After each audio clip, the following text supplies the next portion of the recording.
El mandato de Andrés Manuel López Obrador representó un punto de inflexión en la política mexicana. Su gobierno estuvo marcado por una serie de decisiones que han tenido un impacto profundo en la vida política, social, económica, ambiental y estructural del país. ¿Qué país dejó López Obrador? ¿Cuál es su legado? ¿Cuáles son las consecuencias y los desafíos por venir? Desde el inicio de su sexenio, López Obrador concentró el poder en el Ejecutivo, erosionó el Estado de Derecho y debilitó las instituciones que deberían funcionar como contrapeso a su autoridad. Las conferencias matutinas se convirtieron en el pilar de su gobierno y la narrativa oficial estuvo acompañada de afirmaciones inexactas. Según artículo 19, en 58.8% no se presentó evidencia para respaldar las declaraciones presidenciales y en un 26.5% se comprobó que las declaraciones eran falsas. Dejó encaminadas varias reformas constitucionales que fueron aprobadas rápidamente por el legislativo. Destacan la reforma al Poder Judicial de la Federación y la desaparición de órganos constitucionales autónomos. En el ámbito de la seguridad pública, y pese a sus promesas de campaña de regresar a las Fuerzas Armadas a los cuarteles, creó la Guardia Nacional, cuya integración fue mayormente militar. La militarización de la seguridad pública estuvo acompañada por más recursos y por asignación de funciones civiles, como la administración de puertos, aduanas y aeropuertos. Durante el sexenio de López Obrador, la economía se estancó. Apenas alcanzó un aumento acumulado del 5% entre 2018 y 2024, lo que equivale a menos del 1% anual y una reducción en términos per cápita. A pesar de los programas sociales que incluyeron transferencias directas a sectores vulnerables, no se logró atacar las causas estructurales de la pobreza, y los datos muestran que el 36.3% de la población aún vive en situación de pobreza.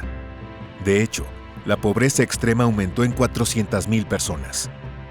Las pensiones universales tuvieron un fuerte impacto en el bienestar de los adultos mayores y sus familias, aunque sin llegar a toda la población más pobre. El aumento al salario mínimo fue muy importante, pero se crearon empleos con remuneraciones bajas y sin seguridad social. Los programas sociales con transferencias monetarias elevaron los ingresos de los beneficiarios, pero su sostenibilidad financiera es cuestionable. El sistema educativo sufrió retrocesos significativos que afectaron la calidad de la educación y profundizaron las desigualdades en el aprendizaje.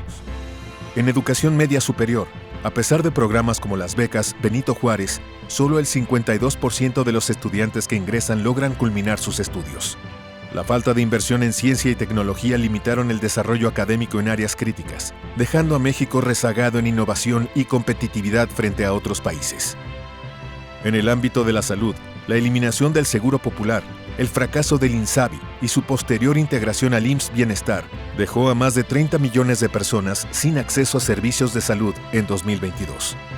La falta de infraestructura y equipamiento, así como la deficiente administración, fueron evidentes durante la pandemia de COVID-19, cuando millones de mexicanos quedaron expuestos sin la atención médica adecuada y murieron más de 800,000 personas en exceso. Este sistema fragmentado incrementó el gasto de bolsillo de las familias y afectó especialmente a las personas de menores ingresos. El sector energético se caracterizó por una política que priorizó la autosuficiencia y la inversión en la refinación de hidrocarburos y dejó de lado la transición hacia energías limpias. Durante el sexenio, México aumentó su dependencia en combustibles fósiles y generó mayor contaminación por el uso nuevamente de gasóleo para la generación de electricidad. La concentración de recursos en Pemex y la refinería Dos Bocas debilitó la capacidad de México para diversificar su matriz energética, dejando al sistema eléctrico en una situación de vulnerabilidad crítica. En política exterior, el sexenio se caracterizó por un notable aislamiento internacional. El presidente centró sus esfuerzos en fortalecer vínculos con ciertos gobiernos de América Latina, como Cuba y Venezuela, así como en mantener la relación con Estados Unidos, a pesar de los altibajos en temas como migración, fentanilo y seguridad. ¿Qué país deja López Obrador? La concentración del poder, la polarización política, el debilitamiento y desaparición de las instituciones encargadas de garantizar la democracia y el Estado de Derecho comprometen la capacidad del Estado y el bienestar de la ciudadanía. La creciente inseguridad y los rezagos en sectores como la educación, la salud, la economía, la energía y el medio ambiente evidencian un gobierno que dejó en estancamiento el potencial democrático y competitivo del país.